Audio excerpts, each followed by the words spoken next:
Good afternoon, ladies and gentlemen. Welcome back to the Shadow and Sun Show. Today, the little guy is away for the afternoon, and he won't be back until late tonight. So I'm going to be reviewing, or returning to my Arduin reviews. This time, we'll be doing the Legendary Lands of Arduin. This is the complete world book of Khaas, and even though it is a hefty, massive library of information and encyclopedia and what is it, 700 and almost 800 pages. I'm just going to be going over the first 160 pages because that's about all I was able to get through since the beginning of this month, trying to get ready for this video. Now, a lot of the information I've gone over before in some of the other books, but here we find it a lot more organized and concise, and unfortunately it is lacking in a whole lot of artwork except for the maps. But this book was written to be system agnostic, if you will, so that you could use this for any role-playing game system. You don't have to use any of the different versions of Arduin. You could use, Dungeons and Dragons or anything that your gaming group is familiar with. Maybe they, are from some other role playing game and somehow they're dimensionally teleported to the land of Arduin, maybe through the Plateau of Forever and come through the portals, or maybe just some other mystical way of travel and they just appear in some random spot that you've picked out for them to, just suddenly appear in.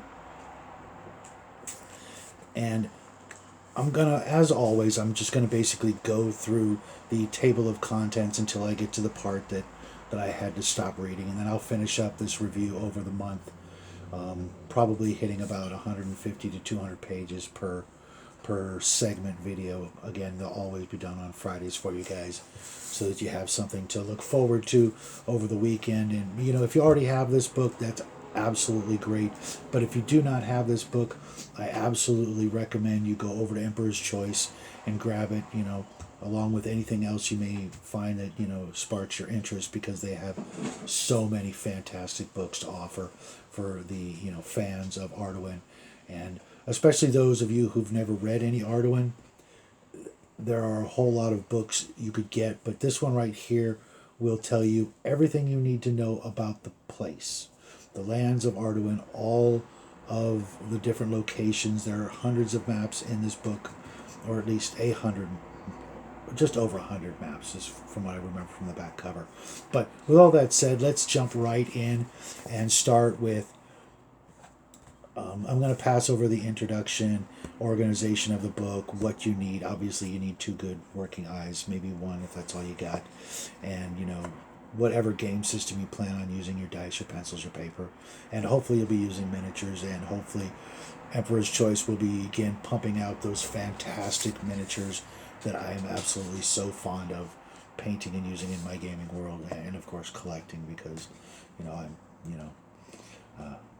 an avid collector of all things miniature, lead, plastic, pewter, not so much resin, but you guys have heard me go on about resin miniatures before. The world of Khaas, heavens and the astrology.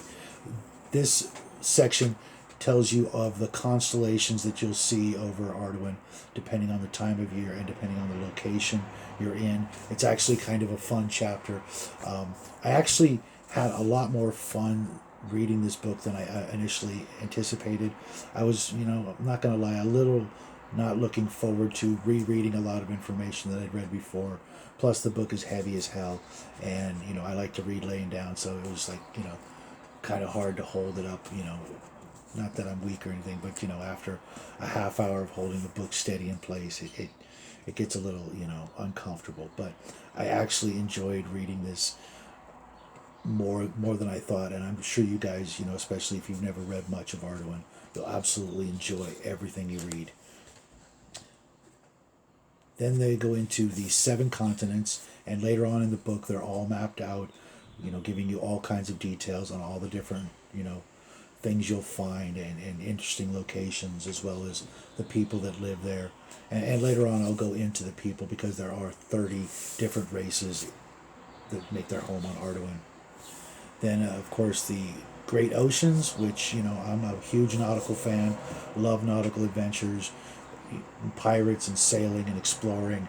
Those are almost my favorite types of adventures. Of course, I'm a huge fan of dungeon delving, but when I'm not doing that, I'd rather be on the ocean than trudging through a forest, a swamp, a desert, something like that. I just really get a kick out of ocean adventures. So the details on the great oceans of Arduin are a bonus for me. Then the Great Worm Road. I've gone over this before. The Great Worm Road is basically the underground world of Arduin. The huge, massive tunnels and cave systems that pretty much circle the entire planet. Everywhere you go, if you go below the ground deep enough, you'll connect to some sort of part of this huge underground complex that's made up of natural caves and caverns and rivers and even an ocean, as well as layers and more professionally or structurally designed, dungeons and temples and hideouts of various peoples, which, we've heard of that sort of thing before, but it really comes from Arduin. Arduin was the first place to really, exemplify a complete underground world, other than, of course, Edgar Rice Burroughs and his stories.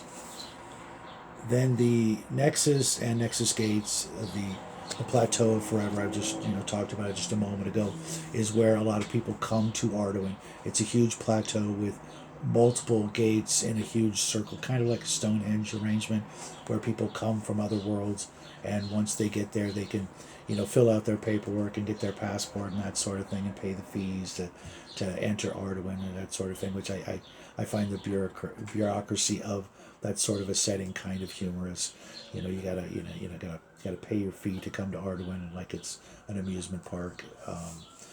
It kind of reminds me almost of the old Future World and Westworld movies. You gotta pay before you come in and risk your life. Then life on Khaas. They go through the simple facts of time and day and night, the months, the seasons, the annual holidays, and the cycle of years. Just like it's a real world, they give you all the the factual information. How long is a day? How long is a year? All those things that you would really want to have for your game world. And if you haven't done these things for your own game worlds, you might want to start breaking out a journal. Find yourself a notebook and start writing all these facts down, so that you can if your players ever ask these questions, you'll have them ready, and it'll get you in the habit of doing that anytime they go to another world, which is a lot of fun. World hopping is the basis of many a campaign, and if you're doing that, you might as well make a pit stop on Arduin and see if you like it, and maybe you'll hang out for a lot longer than just a couple of days or a week. Maybe you'll make a permanent residence on Arduin, which I highly recommend. Then there's a large chapter on the government, including taxes, laws, ownership of land. Pretty common stuff that the players are probably not going to inquire about, but you should definitely alert them to the basic facts of life on Arduin. Then some interesting things about bribery and assassination, which in many parts of Arduin are not only legal but often expected, or common practices, especially greasing somebody's palm to get away with or get through to somebody, or what have you. There's so many reasons why people in the old days, and of course obviously in Arduin, why you would bribe somebody for a little bit better service, as well as assassination being not just legal but sometimes required to address some sort of grievance. Sometimes blood demands blood, and that's the only way to get through the situation. A nice little section on city layout and planning, military forces, rural life and urban life, and the differences between all of those things on Arduin, because they're not the same as every other medieval fantasy world or every other fantasy or even science fiction world you're going to come across. They're really, some basic steps that you need to fill out on your own world, so you might as well get used to them. And this is a great way to, give examples of all those more or less mundane things that you might not really, you know, care about, but you're definitely going to have to describe them as your players, make their way through different parts of Arduin. They're going to go through rural and more civilized areas on a regular basis. So here, this is a perfect description of those things. Then this chapter I actually thought was pretty interesting. The milestones in life, the birth of a child, achieving majority. That means like becoming 21 or whatever the age is for that species or that culture. Whether it be 14, 18, 21. Then marriage, inheritance, and death, and all the practices and rituals and traditions that are commonplace on Arduin. The you know the time these things should happen in life, what happens during a marriage ceremony, and how they're viewed, as well as inheritance should someone die, who gets what, and how it's transacted and how it's transferred, and the penalties for not doing so, as well as the customs and regular traditions, revolving death, how people are interred, what kind of ceremonies, or that sort of thing. Obviously each race is going to have their own traditions and customs when it comes to that, and I'm almost to that section. Then the rank and file: slaves, serfs, freeholders, commoners, merchants, craftsmen, lesser nobility, royalty, high royalty. Then after that, which is kind of amusing, courtesans and gangs and gladiators. Every one of these little sections has a nice description and explanation of what those individual classes of the rank and file and the citizenry, their place, how they act, how they react to their circumstances of life, and how you might expect them to behave when you interact with them as NPCs. And even if you're a player character, if you're come from a royal family versus a family of slaves or serfs or something like that, all the different viewpoints that you would have, all the way up to the gangs, courtesans, and gladiators.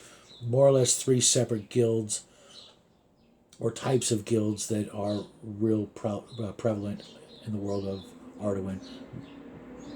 Obviously, some of the other books I discussed all three of these sections in a little bit greater detail, because there is actually sometimes more detail in some of those books. But here I believe most of the information is taken right from those books. But here, it's in its rightful place, so that you don't have to go searching through all of the 9 volumes. You can grab it all right from here and more or less, understand the concepts and how they relate to the world of Arduin. Then the races of the world, I'm just going to name these off because I'm pretty sure you can kind of guess as to what each of them, but what they are. You probably already know what an Amazon, a centaur is. But Deodinth, that's kind of a hybrid race brought over from Jack Vance's The Dying Earth saga. They spelled it and pronounced it a little bit different, but I'm pretty sure that's where David A. Hargrave got his inspiration for him. And they're quite a nasty race of characters. Let's just put it that way. I wanted to say the word bastards, but I'm not going to. Then elves, gnolls, gnomes, norks, which is obviously a crossbreed of a gnoll and an orc. Goblins, half elves, half hobbits, half orcs. Hawkmen, which I thought was pretty amusing. I can't help but think of an old TV show starring Buck Rogers and his friends that were Hawkmen, as well as the winged folk from the old Dungeons and Dragons Dragon magazine. I think it was the best of. Obviously, it came from another issue before that, but I had it, I believe, in one of the best ofs. And of course, hobbits, hobgoblins, humans, the Kai Shang, the Kai Zerum, the Noblins, the Cobbits, the Kobolds, the Orcs, the Ogres, the... Oh my god, I really have a problem pronouncing this one. Padha Haha. I believe they're pretty much gigantic panda bears, or not really gigantic, but humanoid panda bears, if I'm remembering correctly, which is also another really amusing race. If you want to, play Kung Fu Panda, you're set to go. The Franks, which of course is my son's favorite race of probably all time, the ant slash aphid sort of humanoid insect race that are just so much fun to play. Then Sargs. Oh my gosh. Hey, you be quiet. Then the Sargs, which are a type of lizard men. The Swamp and Desert, which are also one of my favorite races to run just because they're so odd. Then the Thrones, which I can't help but be reminded of the Martians from John Carter, but with a little more ogre in them than Martian. Then the Uruk, which, obviously the Urukai. The Weirdlings and Wolflings. Weirdlings are just more or less mutants from a kind of a gamma world kind of situation, radioactive mutations and that sort of thing. Then the Racial Martial Arts, which is a really fun chapter describing the martial arts of the various races I just went on before discussing. Although there are no real, damage and descriptions like that and facts. It's just a vocal description of what the style is like. None of the hardcore numbers and crunchy rules that you might want, which I'm sure will come about later. Then the Science and Engineering, dealing with trade secrets, astronomy, maps and distances, fortification ships, equipment, and technological items, which is a bit of a breath of fresh air for me because I really hate when a Dungeons and Dragons or fantasy campaign is arbitrarily stunted in its sociological evolution and kept permanently in the Middle Ages for lack of imagination and lack of ability to deal with technological and sociological and environmental evolutions of a country or a kingdom, which would inevitably, change from obvious monarchies to various other forms of governments and social situations. And here they really go into, at least the technological side of those arguments where technology is not being held back. Technology is evolving right alongside magic because not everybody has access to magic, and with the exorbitant prices of magical services and devices and things like that, people are going to eventually just say, oh well, I'll just do it with wood and metal and ingenuity and find another way, and that's what would naturally happen. Then magic and the origins of magic: rune weaving, wild magic, technology or techno-magic, religious magic, alchemy and herbalism, and the different levels of each, can vary from state to state, country to country, continent to continent. They wouldn't always be universally at this level or that level.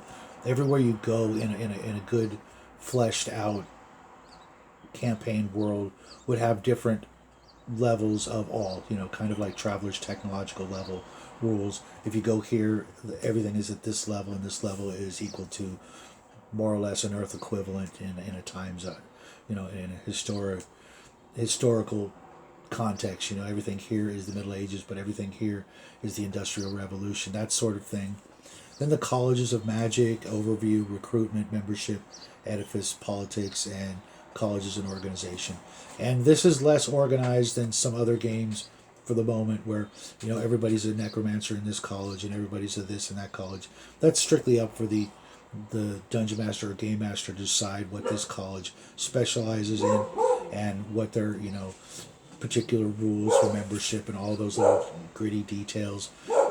Those are all left up to the dungeon master.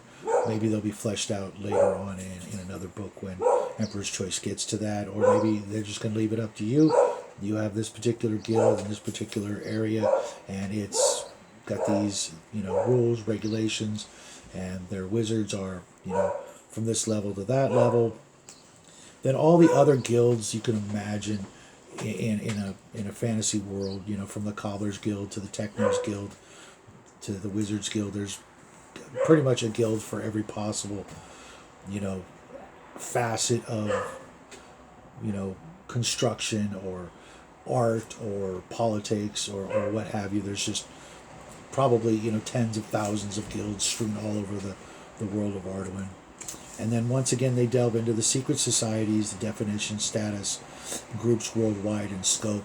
There are a lot of secret societies, even in the real world. There's secret societies, so in a game world, you definitely would have many as well, and their charter and their mission statement will all more or less be different. A lot of them here, tend to be demon worshipping or cultist type guilds, secret societies, but they're all very interesting, a lot of fun, and something I would definitely not want my player character to have to run into. So you can guarantee that it's going to happen next time I'm in a game. I'm going to have to run into a secret society and deal with them. Then health and disease, the common maladies, cures, treatments, medicinal remedies, alchemical and herbal remedies. Something that most games just overlook. You got a disease, someone cures disease with a spell, and let's move on. But here, the symptoms of these diseases are gone over in great detail, and if there are cures, if they leave any debilitating effects, things like that. Because in the real world, diseases aren't just you catch it and you get cured and you're done. That's just not the way it works.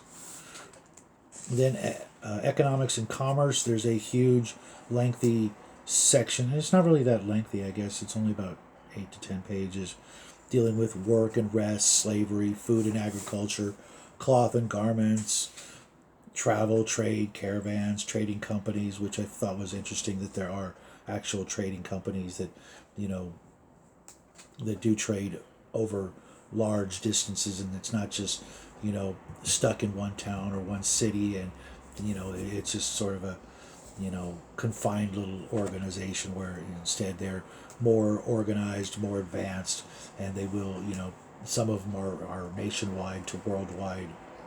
Then travel and trade and caravans and local regulations and quirks, tariffs and tolls, which are always a pain in the butt. Anytime you go to a new location, you have to pay a toll to go across a bridge, or a tariff, or taxations on your goods as you're bringing them in. Then another refresher on the metals and minerals of Arduin, which this time around I found a lot more interesting, because they were, I guess, better written, and I could see the benefits of them, and maybe there weren't as many as there were before, but all of the different metals got me thinking of, I have a player character in a new campaign, and creating a new sword or a new suit of armor with some of these would actually, I could see where I would want this over that metal for this particular piece of armor, or this part of the sword, or maybe a new dagger made out of this, or a mace made out of that. Have weapons for different situations, not just the basic form and shape of the weapon, but what it was made out of. Maybe if I'm going to use this for fighting red dragons, but I'm going to use this versus undead, these metals would assist in making those a reality. Then another jump back to the gems and jewels. These are like the Hope Diamond and the most well-known lost treasures of the world. Some are magical, some are not. I think most of them are actually magical, but they all have their little legends and lore behind them, and magical properties, as well as their actual value and what they're made out of. Then bardic oddities for those rockers of you out there who want to get the band back together. Here are some musical instruments and other gizmos to make your bard just a little bit more unique, other than the wandering harp playing bard that you find in so many campaigns. Then the potables of Khaas, basically foods and drinks that are pretty famous. It might only be drinks. And then the poisons and dire substances, both, when you go to that inn or that tavern, other than the like I've said before, the boring, hunk of cheese, bread, and a piece of meat, here are some more memorable meals that you can indulge in if you're brave enough. I personally would avoid almost everything on the list and just stick with the old boring cheese, meat, and bread. But, for those characters who want to try something a little different, here's some ideas. And I definitely recommend you maybe take a page from this book in your own world and come up with some things like that. And then the last section before I leave you guys for the weekend is the flora and fauna, the vegetation and trees. Instead of just your basic, oh, you're here, okay, it's all nothing but pine trees. Okay, you're here, it's nothing but palm trees. You're here, it's nothing but cactus. Here's some fantastic and sometimes intriguing, as well as a little bit humorous versions of the plants and vegetation of Arduin, and then onto the wild and domesticated animals, the horses and the other mounts, the beasts of burden, the raptors and avians, felines, canines, wild animals, and then I ended with the silk of arachnid origins. Making up, like I said before, your own wildlife that aren't just dogs and cats and pigs and horses and sheep and giraffes and lions and zebras and tigers and all that. Making up your own creatures adds a little bit more realism to your game, and of course it also allows you to add ingredients to the aforementioned chapter for your restaurants, so that well, what are we eating, what animal is this, oh, it's such and such, how does it taste, blah blah blah. You could do some interesting and fun role playing when it comes to those different things, as well as well, they don't have horses here, they have these things, and you ride these, and they move like this, and they get this kind of speed and that sort of thing, as well as different kinds of animals you could have as pets and familiars, and just your basic stuff, as well as some of the things you might want to watch out for in the way of lions, tigers, and bears. And then the silk of arachnid origins, instead of all your rope just being hemp or something like that, they really go into since there are so many giant varieties of spiders, and their silk and their webbing would at some point be harvested by some brave and crazy individuals to turn it into rope for making anything from twine to ship ropes and things like that. Not only are they interesting, but they also tend to be more durable and lighter weight and more useful and less flammable than the traditional ropes we're used to here on Earth. But that's it for tonight. I hope you guys grab this incredible book. It's fast becoming one of my favorite volumes, other than the original trilogy, and that's just because I've had those books in my collection for so long, and they aided me so much in tormenting my players over the years. But this book has really got just a mountain of information that will help you as a game master, and just make your job easier, give you tons of inspiration for your own worlds, and if not, then it'll give you a great place to send your players to adventure for hopefully the better part of a campaign, or maybe even if you're really gutsy, you'll make an entire campaign based on the world of Arduin, possibly my absolute favorite other world besides some from actual literature, that being Mars and Middle Earth and things like that. But this is way up there and deserves a place of honor in everybody's literary collection, and I hope you guys all enjoy it.